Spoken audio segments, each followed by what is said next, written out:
Breaking news from AnaedoTV. In a groundbreaking achievement for Nigeria's automotive industry, Innoson Vehicle Manufacturing has unveiled the nation's first locally made electric vehicle.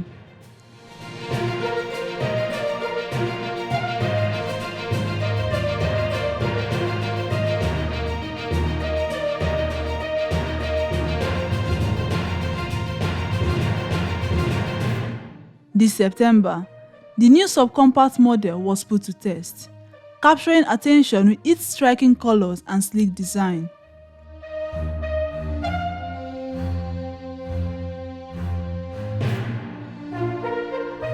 Equipped with a user-friendly knob gear system, offering reverse, neutral and drive options, this vehicle promises a seamless driving experience.